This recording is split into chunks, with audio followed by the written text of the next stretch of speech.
Hello, everybody. Hi, my name is Christiana Kunyczka, and I'm here today from Rider University. And I will be talking to you a little bit more about the admissions process to a U.S. college or university.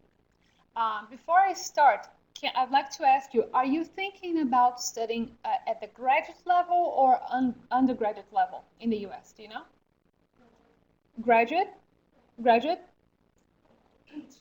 Oh, for your child. Okay, all right. So is your child in high school now? Okay, great.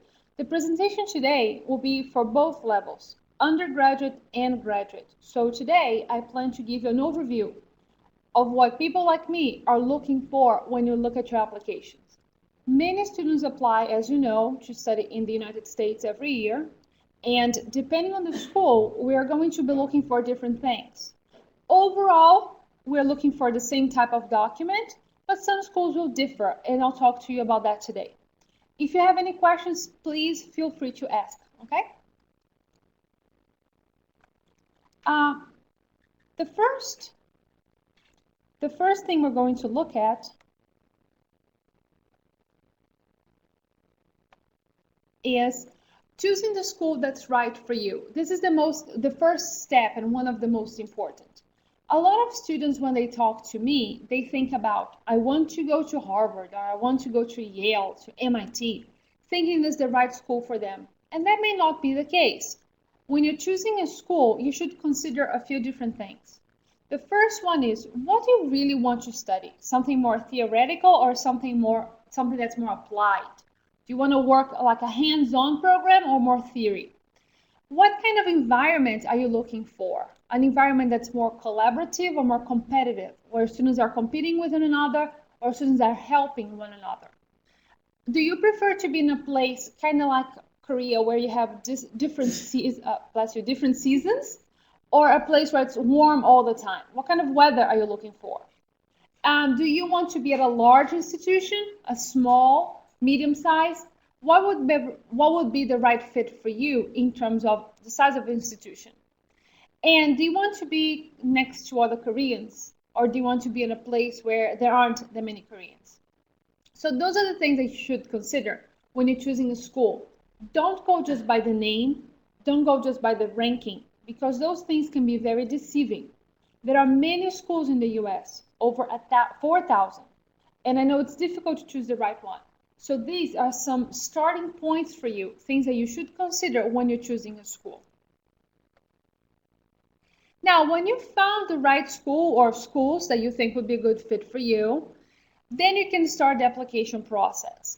The first thing that I would recommend is pay attention to the deadlines, because some schools have very strict deadlines and they only accept documents up to a certain date. So if the deadline is, for example, March 1st, and they receive your document on March 2nd, they will not consider you for that semester anymore or that year. You have to wait for the next intake, which could be 6 months or a whole year ahead. Make sure you submit all the documentation required in a timely manner. In other words, make sure you send all the documents as further as you can from the deadline, because then you don't run the risk of missing on the application process at the intake date. Be very consistent with the information you put on the application. Many times I receive applications and the students write the name in a certain way. For example, first name, last name. And then 2 weeks later, I receive another document where the student lists last name, first name. And later, middle name, first name. Later, first name, middle name. The students write in all different ways. My recommendation is always put your information as it appears on your passport, how you spell your name. This way, when the school receives your document, we know exactly which student it is. And make sure that you fill out the application or any documents exactly as the university is requesting. Some universities ask for the family name first and then the given name. Other universities do the opposite. So make sure you read the application to know how to fill out your name. And in terms of spelling, use your passport, because that's the official way to spell your name. Same thing for email addresses.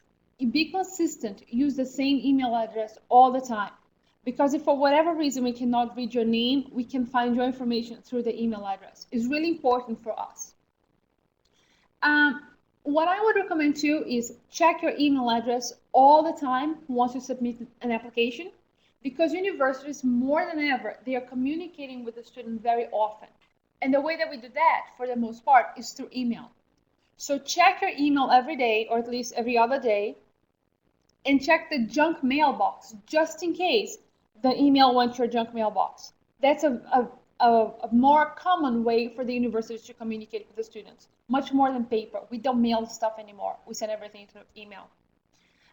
Many universities now in the United States too, they have what we call a student portal. A portal is basically a website that we create that gives the student access to his or her application information.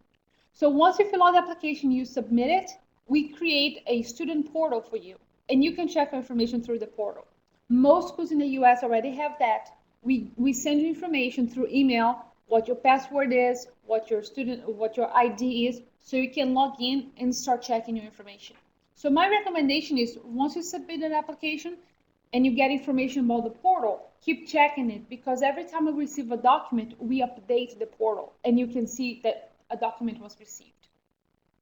And lastly, but definitely not least, definitely contact the Office of Admissions if you need assistance, because we really like to talk to the students. And if you have questions, the students will be able to answer the students in a timely manner. So that's another one for you. Now, once you fill out the application, the main thing that we're looking for is, number one, it seems simple, but it's true. We are looking for a complete application. Make sure, as I said, your name is spelled correctly in the order that it was requested. Some schools will ask in different orders, so make sure you read what is being requested. Check the dates that you submit on your application. Believe it or not, last semester I received an application and additional supporting documents for the same student, 3 different birth dates. That's not good. It shows to me that the student, 1, is not paying attention, or 2, doesn't know her own birth date, which is not good. So whenever you're filling out the application, make sure the dates that you write are accurate. Pay attention, reread the application before you submit it, because application is the first time that you are contacting the school, and we want to have a good impression of you. And when you're making mistakes on your name, when you're making mistakes on your birth date, we don't get a very good impression. It seems like the students don't really care about the process. So pay attention to that. It may seem simple, but it's important to think about. The other thing that's important too is, whenever you're writing the name of a street or the name of your country, your own name, make sure you capitalize. Don't be lazy. Because as I said, the application is the first contact we have with you. Sometimes in my office, we receive applications. It seems like the students were using the phone to fill out the application. There is no correct spelling, no capitalization, the dates are incorrect. So make sure that when you're filling out the application, the information is not only correct, but it's presented in a nice way. Because that's the first impression we have of you, is through your application. And if you're not presenting it well, we don't have an incentive to accept you as a student. And the application is the first thing that we see from you. And also, which seems simple, but it's very important, take this process seriously. Because at the universities, we spend a lot of time reviewing applications, reading the essays, reading the letters of recommendation, taking a look at test score, taking a look at grades. We spend a lot of time on each application. But we want to make sure that you are taking this process seriously as well. It's not just on us, it's on you. So when you're submitting documents, when you're submitting application, make sure you do it according to what the university is asking, because it shows to us that you care about this process, and this is taken into account very seriously.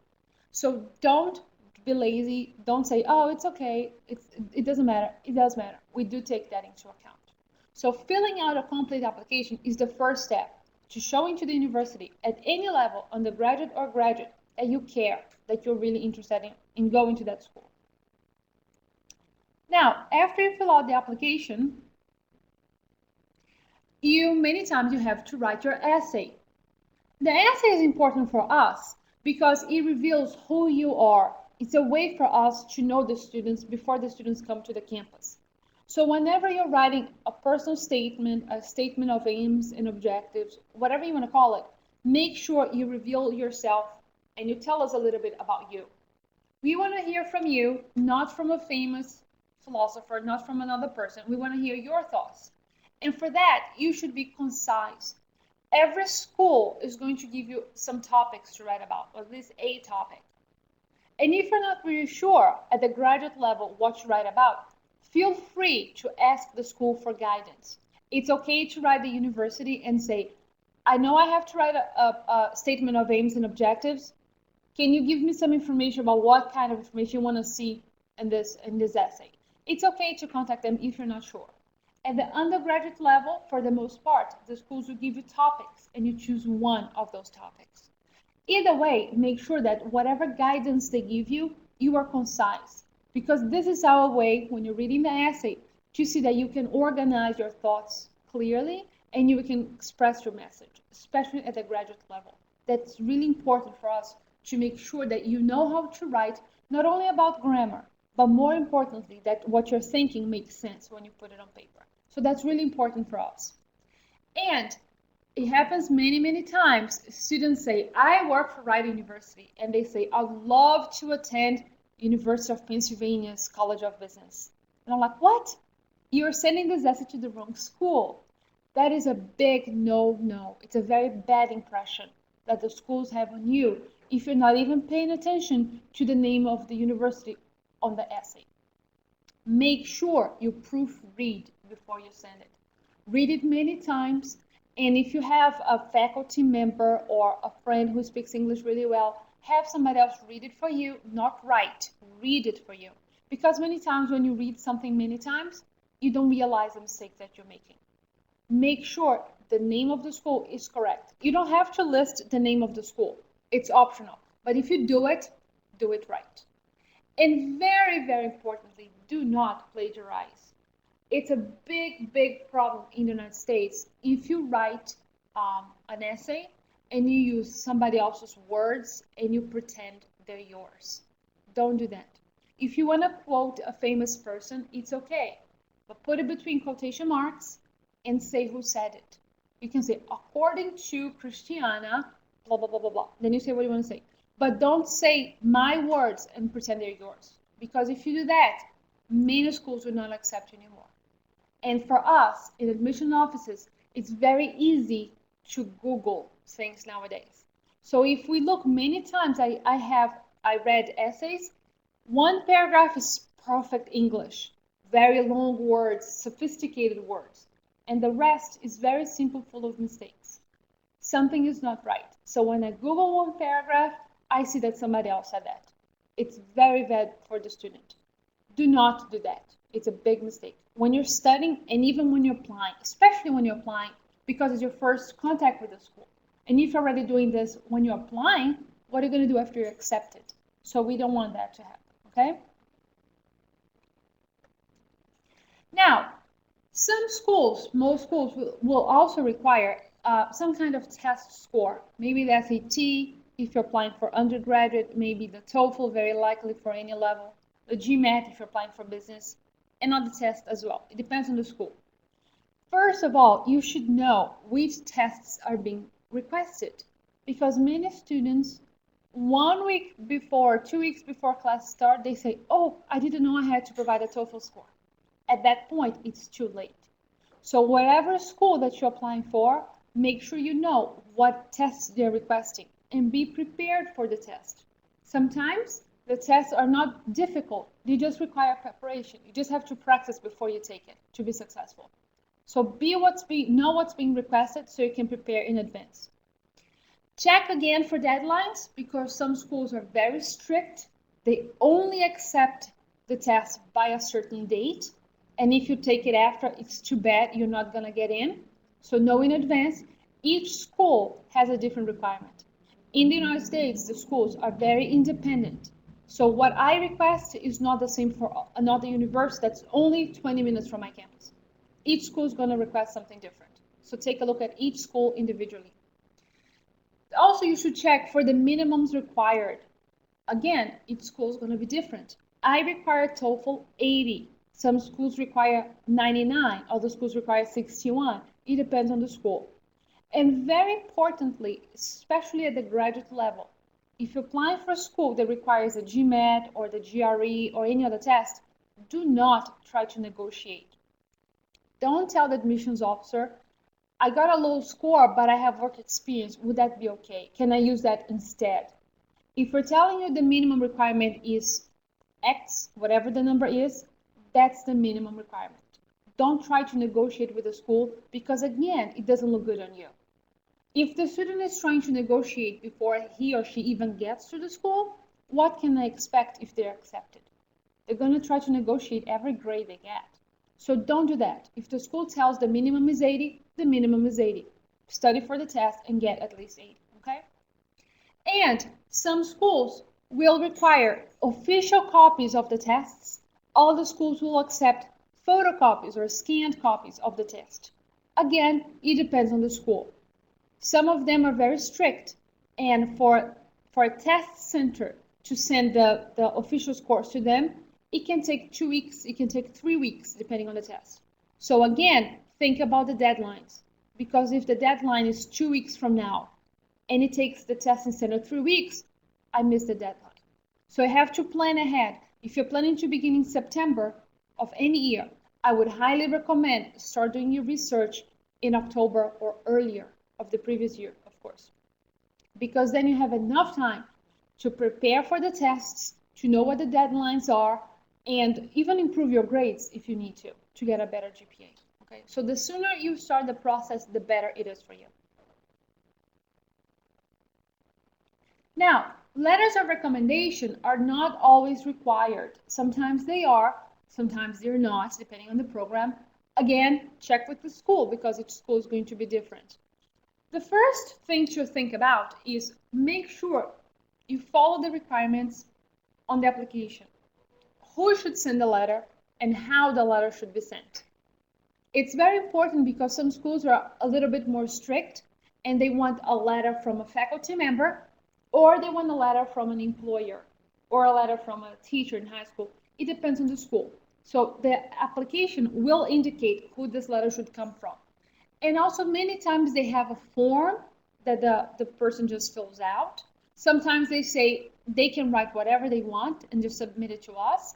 So the schools will have different ways of requesting this letter.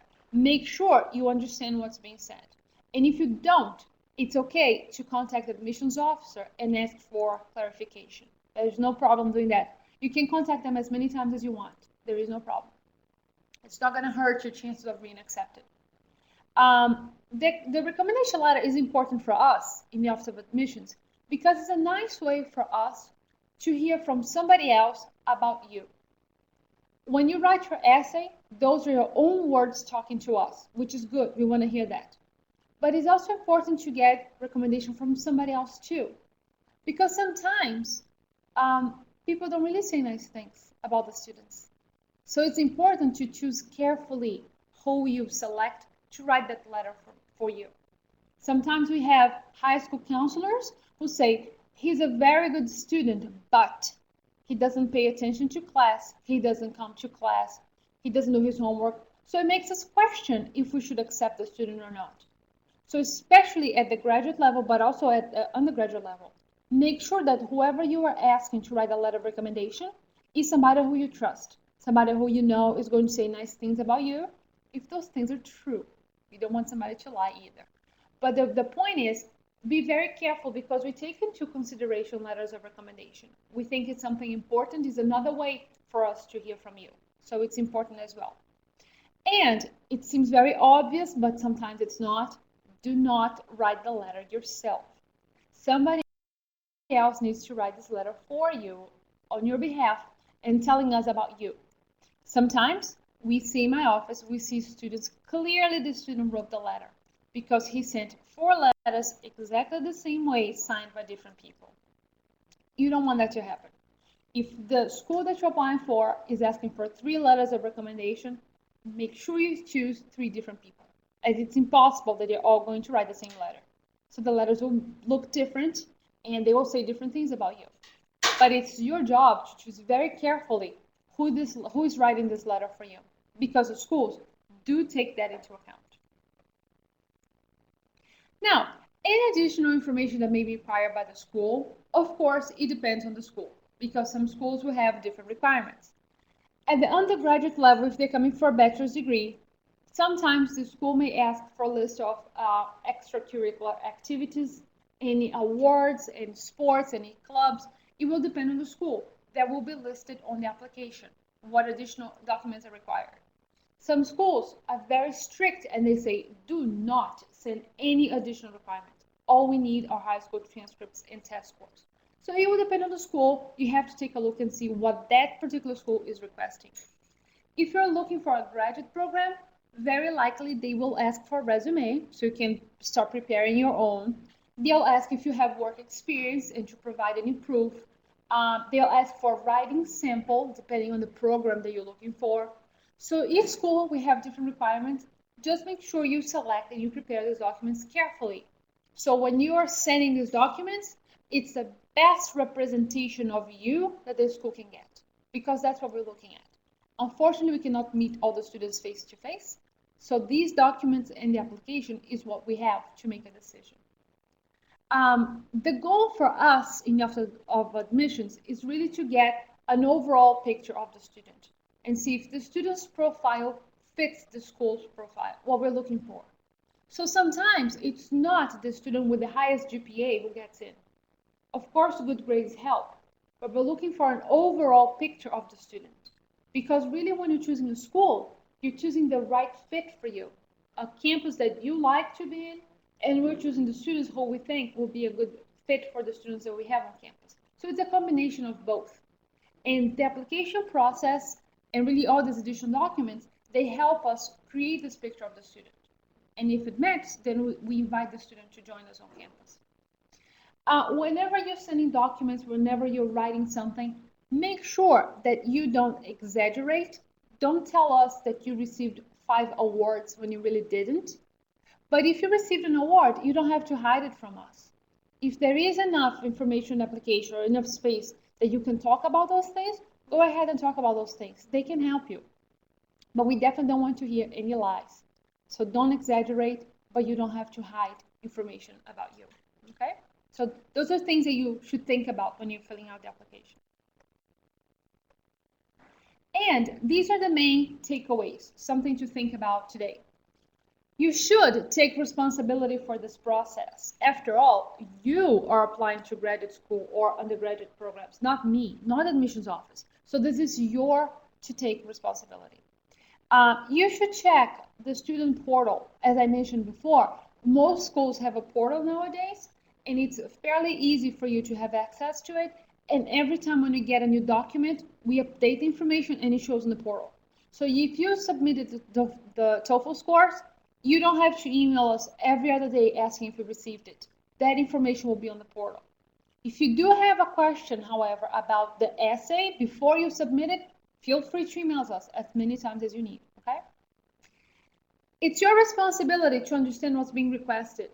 Because if we tell the students the TOEFL minimum is 80 and you submit 65 and we deny admissions, you cannot come back later and say, I didn't know about that. Because it's on the website, it's in all the documents that we provide to the students. So you should know what's being requested from you. If you don't submit the resume and it's required and you get denied, it's your responsibility because all this information is readily available to students. So take responsibility in that sense as well. And if you're not sure, definitely contact the Office of Admissions so we can provide additional information to you. It's very helpful if you contact us before you submit the documents as opposed to submitting it later and then asking questions, okay? Now, you should not wait for anyone to do the work for you. As I said before, this is your application process. So don't wait for us to do anything for you. If you have a question, make sure you ask us. We cannot ask students individually all the time if they have a question. If you do, feel free to go ahead and ask. Do not be lazy in terms of asking questions and how you fill out the application. The application reflects you. So every time when my office receives an application, that's the first contact we have with the student many times. And that's how we're going to perceive the student. So don't be lazy. use capitalization, make sure you spell names correctly, the dates are right. All this is important to us, and we're not joking around. It's never too early to start, so even though you may be thinking about going to graduate school or a bachelor's program 2 years from now, no problem. Start doing your research now. There are so many schools in the United States, and it's a good idea to start as soon as possible, because then you can make your list shorter and shorter and shorter until you know how many schools you really want to apply to, and then you apply to those. And don't be afraid to ask for help. As I said before, admissions office people, we really like to talk to students and their families. So if you have a question before you submit a document, feel free to ask questions, and we'll be glad to answer them. Asking questions will not interfere with the admissions process. It will not reflect negatively on you. What will is that if you misspell your name all the time, give us wrong birth dates, if you don't provide the documents you're requesting, that will reflect negatively on you by not asking questions. So feel free to contact any offices that you're submitting applications to, okay? All right, at this point, does anybody have any questions about the admissions process and anything in general about education in the US? I'll be very happy to answer questions. Yes, please, go ahead. Uh-huh. Uh-huh.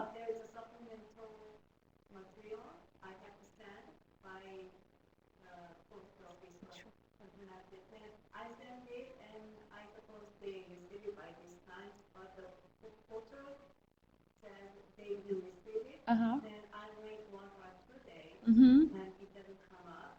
So I'm very careful to email the admission office because we don't want to bother them. They say, sure, do not email us open, that kind of thing. And how long do you have to wait?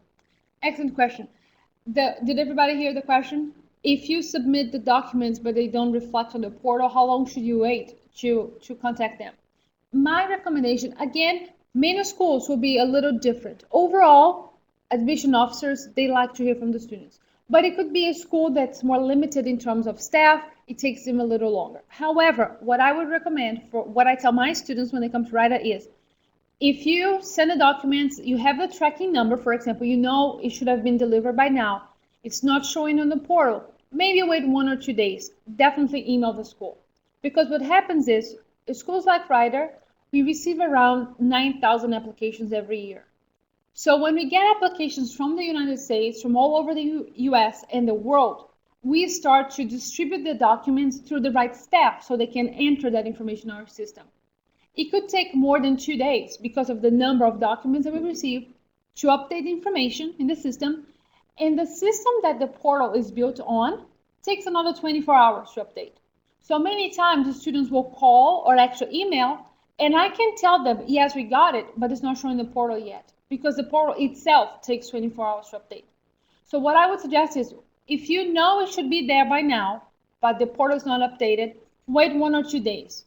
If you still not updated, definitely contact the university because they will be able to tell you, even though you might not be able to see it on the portal, that's received. So don't be shy to contact the offices. Sometimes, as I said, depending on the number of staff and how many applications they got, it may take them a little bit to respond to you. It depends on the school. At Ryder, we have a rule that within 24 hours, the students will hear from us, at most. So definitely, I would send an email out to double check. Because sometimes, between Korea and the US, if you're mailing stuff, things can get lost in the mail. And we don't want that to happen. We don't want you to lose a deadline for that. So it's better to be safe than sorry. And it's another reason why we recommend apply as soon as possible. Because if something were to happen and the mail between Korea and the US got lost, you have a chance to resubmit the document. As opposed to you're too close to the deadline, now you're not going to be accepted. So the sooner you start the process, the better. Sure.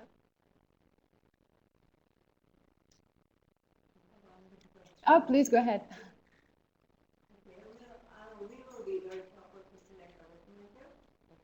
Yep. That's right.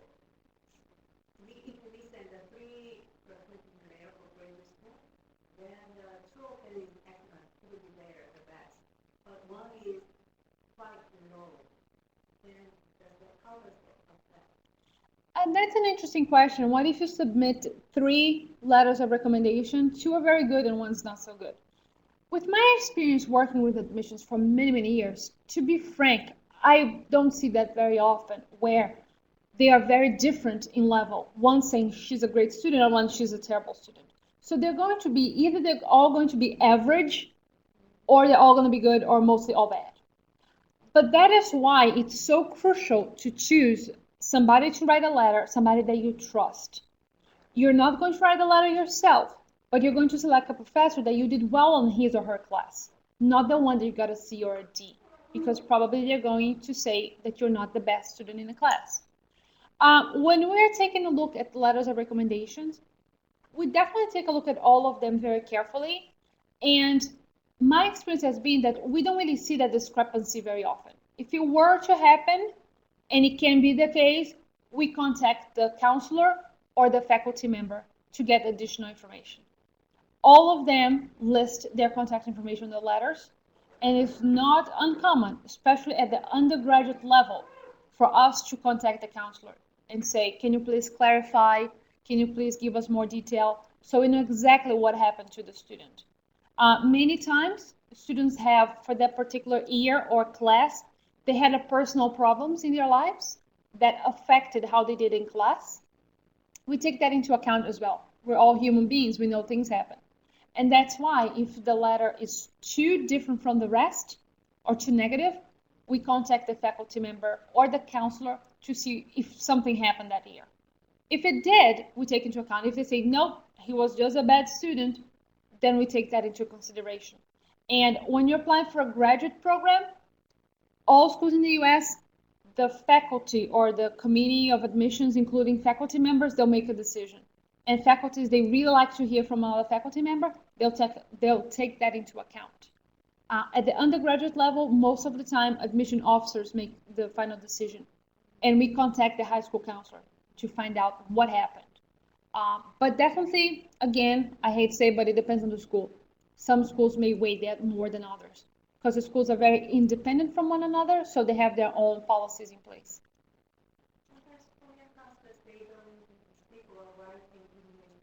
Mm-hmm.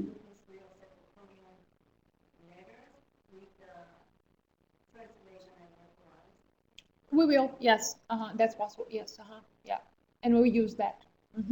Because we understand many times, especially if they're applying to a local Korean high school, where the teacher, the English teacher cannot write the letter for whatever reason, then yes, we do take that into account, that somebody else may be writing the letter and that person doesn't speak English.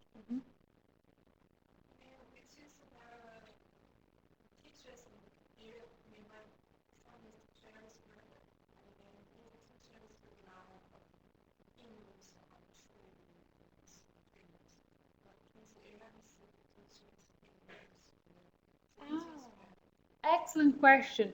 Which letter is better, from a teacher who doesn't know him so well or a teacher who knows him longer? Ideally, we want to hear from someone who knows a student for a little while. If he's had this teacher for only 2 months, the teacher has an idea of how good the student can be, but he doesn't know him in depth as much as other teachers. If the other teachers don't speak English, as you said, it's okay to send a letter that's translated and certified. That would be fine. If it's a more recent teacher, but somebody who he really likes, who has a very good relationship, and he's applying towards that, if he wants to delay this letter a little bit for like a few weeks until the teacher gets to know him a little bit more, that's okay too. One of the misconceptions is that all the documents have to be submitted at the same time, and it's not the case. We always get the application first, so we know that the student is interested in coming. And then many times, 3 weeks later, we get the high school transcripts or we get the university transcripts. And a week later, we get the TOEFL score. A week later, 2 weeks later, we get the GRE score. So documents come in a certain time. They don't all come together. So if you prefer to send a letter of recommendation towards the end of the application process, keep in mind the deadlines, that's possible too. So the faculty member has more time to get to know the students. Many schools now, including Writer, are beginning to accept letters of recommendation coming directly from the teacher or the faculty member or the counselor through email. and if they're undergraduate, through the common application. So this way we consider it as official, so it doesn't have to be paper, unless it needs a translation, then of course we need the notarized translation. But more and more schools are beginning to accept scanned copies or email copies of letters to make the process faster and easier as well. So if you want to wait a little bit longer to get a letter from that particular teacher, you can, or you can send from somebody who's known the child a little longer. Okay. Yes. One of our advisees has is working on an application right now, and she doesn't really have a lot of experience writing a personal statement. Mm-hmm. So she was wondering how much of a narrative should it be as compared to talking about her accomplishments and that type of thing. Oh, okay. The question is about the personal essay. What exactly how she should write this essay? I would say that it depends on the topic that she chose, but more importantly, the idea of the personal statement is really for us to hear from you. So depending on the choice of the topic that you select, make sure the answer is consistent and that you express your thoughts clearly. So if it's really about the awards that you won or how successful you're in school, or if it's about an event that really changed your life, it doesn't matter in the sense that we want to hear from you how you organize your thoughts on paper, how well you can write, and how well you can express yourself. Many times I get personal essays. They're really not essays. They are a paragraph long. And the student says, I want to study at Rider because it's the best school for me. That doesn't tell me anything about the student. So the essay is really used by the universities to learn more about the student.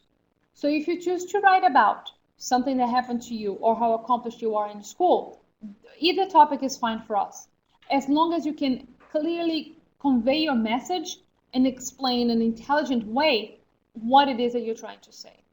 So the topic itself, you can choose anything that you want. It's how you write about the topic that really matters to us.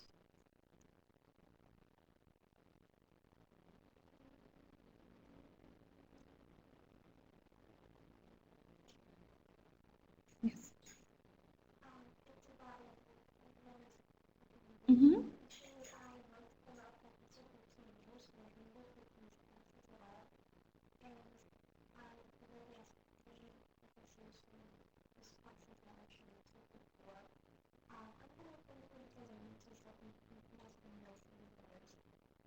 Is it better to have like non-professor from that working experience and from the process, or just Oh, good question. The question really was, for those of you who didn't hear, who should we ask the letters of recommendation to? People that you worked with, professor you worked with, or professor you took classes with? It really depends on the school, to be honest, because some schools in the US, they will specifically tell you who to get those letters from. They will say faculty members in the last 3 years, or they will say anybody. So it really depends on the school. I would definitely recommend somebody that you know, especially that knows, you know, or you at least have a good idea that they'll say something nice about you, something positive, and people that you have some contact with. Not just a professor that you saw in the hallway and everybody says he's nice, so I'm going to ask him to write a letter. He won't have much to say about you. Because when you're looking at those letters, you're looking for the content. When sometimes you get letters that we clearly see are just templates that they just change the name of the student. Because it says, the student is very smart, the student is very bright, I'm sure she'll be successful at your school. That doesn't really say anything about you. Of course, you can be very smart and you'll be successful in our school, but we want to hear something like, she participated in this type of event in our class, and she was the leader of the group, and something of more substance about you. That's what we're looking at. How you performed at a certain task, how you were in class, if you participated, more than just she's a bright student, because I'm sure most people will say that. So I would choose carefully and choose faculty member that if the school is asking for faculty members recommendation, people who know you, people who you attended classes from, not just somebody that you know it's a nice person and definitely he'll write something nice about you. They may ask for recommendation from an employer, And that obviously you have to contact a supervisor for that. Somebody, not so much a colleague, but somebody who was supervising you, because they want to see how you are doing at work. Not with a colleague. She will say nice things about you, but you're at the same level. They also want to hear from somebody who is above you. Okay. Yes. I'll just ask this question, but do you have any preference in whether recommendation given by American professor or The question was, do we have preference in terms of who is writing a letter, the nationality of who's writing a letter? The answer is no. As long as it's somebody that falls within the requirements, professor, employer, whatever, that's fine. It doesn't really matter. The letter obviously has to be in English so we can read, but yeah, it doesn't matter.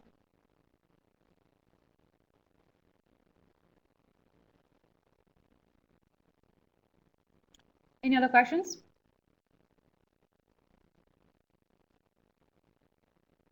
Nope. Okay. Now I'm going to very briefly talk to you about a topic that's very near and dear to my heart, right at university. So I'm going to give you a little bit of snippet, a little bit of information about my school. And if you have any questions after the presentation, I can definitely answer them. And also I left some of our books downstairs that you can also go through them and take a look. Rider University is located in New Jersey. We are 1 hour from New York City and 30 minutes from Philadelphia. So for all of you who are interested in being close to New York, but not in New York per se, our state is a good choice. Our state is the state of New Jersey. We are close to major cities in the northeast of the United States. So it's very easy to go to Boston, Washington, even Canada. So it's easy to travel around. And as you know, there are many direct flights from Seoul. So home is not going to be that far. We do have 2 campuses. The images on the side are images of the campus, so you can take a look and see what it is like. Both towns, because we have 2 campuses, Lawrenceville and Princeton, are very safe locations, very residential areas. So it's a nice place to live, but if you want to go to a large city, New York is only an hour away. So it's pretty convenient. The main campus is the Lawrenceville campus. We have 3 colleges in 1 school. And the Princeton campus is where we have our choir college. Mostly classical music programs are at the Princeton campus, and everything else, all of the majors, are at the Lawrenceville campus. We do have a shuttle going back and forth between both campuses, and the shuttle stops along the way in front of the mall, the movie theater, the main street where there are shops and bookstores, things like that. So students are not really stuck on campus. There is a lot to do. Our university is a top ranked university in the Northeast. We are ranked number 18 out of 200 schools. And that's because of the type of education that we provide and the preparation to students that we provide. 97% of the faculty holds a PhD or the highest level in their field. And when you come to Rider, you don't have any teaching assistants in front of the classroom. It's always a PhD professor in front of you teaching the class. The classes are fairly small too. There is an average of 20 students per class. So when you come to class, there is a lot of connection between the faculty and the professors because the classes are small and you have that knowledge from the professor teaching the class. No teaching assistants, as I said. Now, we have over 70 programs, undergraduate and graduate, and we focus, as a liberal arts university, we focus mostly on business, liberal arts, education, fine and performing arts. So those are the main areas that we focus on.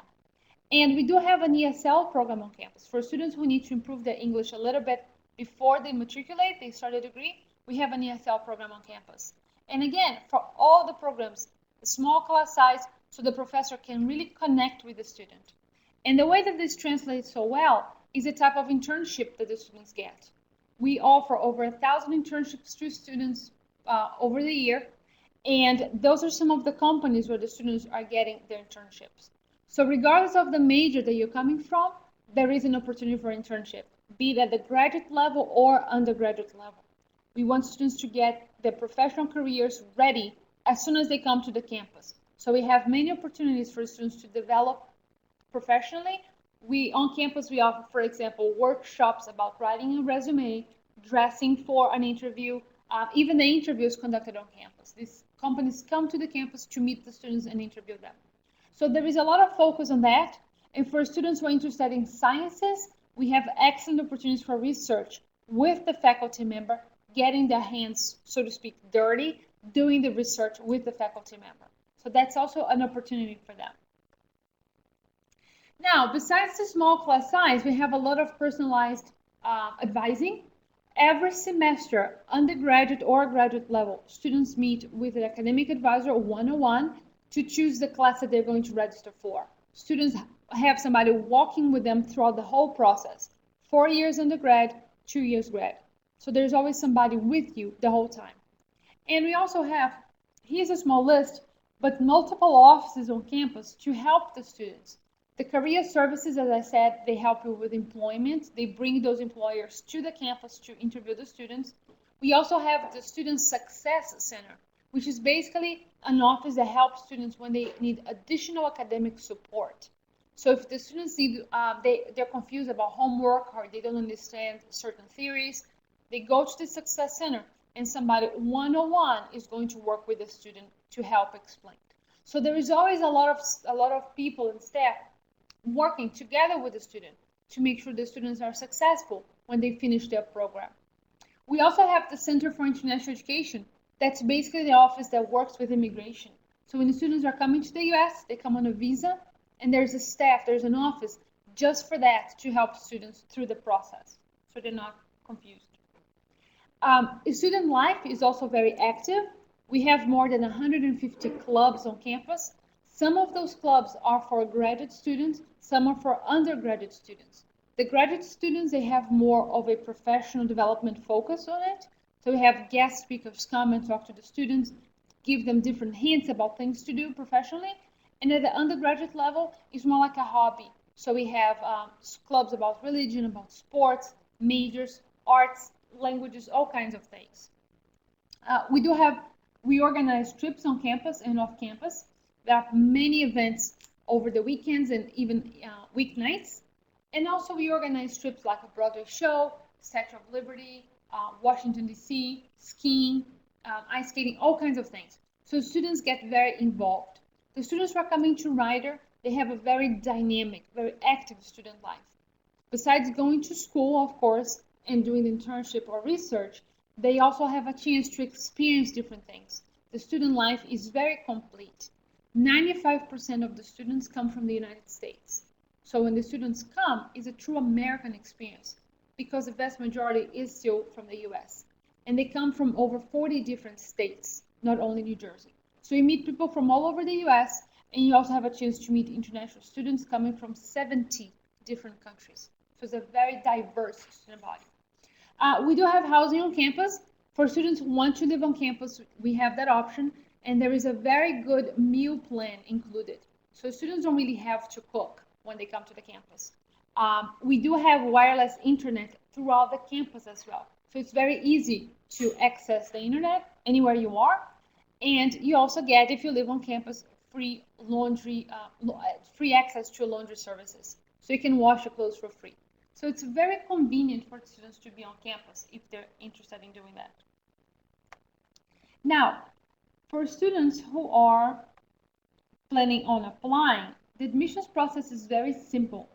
Just like most schools, we require simply an application and TOEFL and high school transcripts. So the application process, once we receive these documents, we can make a decision within 1 week. We are in a rolling basis admissions decision, so we don't have a deadline. Students can apply at any point, but we do recommend March 1st to start in September or November 1st to start in January. Those are recommended. We still accept applications after that, but then we have to work a little faster in the students as well because we still have to apply for a visa to come to the US. But those are the documents that we would require. If the students are applying for a graduate program, and the list of programs is on the website or downstairs in the book, again, we don't have a deadline, and some of our graduate programs do not even require a test. So you can do business communication, for example, or applied psychology, and not take any test for that. We'll take a look only at your grades from the university and make a decision based on that, and letters of recommendation. So it can be, for some students who are afraid of taking a test or don't want to, that's an option. the MBA or the Master of Accountancy, they would require a test score. Now, when students come to write it, what can they expect exactly? First of all, very strong school spirit. We have many different types of sports, and when students come, they really become part of a community. So it doesn't matter if the student is international or not, everybody has the same access to the facilities, to the classes, everything is the same. International students are never separate from American students. Everybody's together, everybody feels the same way about the university. The residence halls are definitely a very nice place to meet all the people, to have an experience of living at an American campus, and really try different things. Some of the residence halls, they also provide activities for the students. So besides the things that we as a university organize, each residence hall also have activities for the students. So it's a nice way to get to know other people and become more involved. This is an image of the residence hall from the outside. So you can see again what the campus looks like. It's very flat in New Jersey. There aren't as many mountains, but it's a nice place to ride a bike or, just walk around the campus. It's pretty nice. There is a lake on the campus, and as you can see from this picture, it was beginning of the fall, so the trees are beginning to turn brown. The seasons are very well defined, so the summer is very hot. The fall is brownish like this. It gets a little more brown like it is right now. The spring looks beautiful because there are so many flowers on campus. It looks really colorful, and in the winter, it gets really cold and it snows too. So it's a very good combination of different seasons. And for every different season, we prepare activities that are about that season. So in the winter, as I said, we do ski trips, ice skiing, and things like that. For the fall, we do the Halloween party. We also do activities related to fall. Same for the summer, we go to the beach, and the spring as well. So there are different things to do throughout the year. It's a very diverse calendar of activities for the students, and they have a chance to experience all that in the United States. And that's another image of the campus, so you can take a look of what it is like and what it looks like. Now, this is my contact information. In case you have any questions later on about the application process to schools in the US or specifically about Rider University, please do let me know. I'll be very happy to talk to you on a one-on-one or even later on today after the presentation. Okay? Thank you so much for coming. I really appreciate it, and I'll be more than happy to take any questions that you may have. Thank you.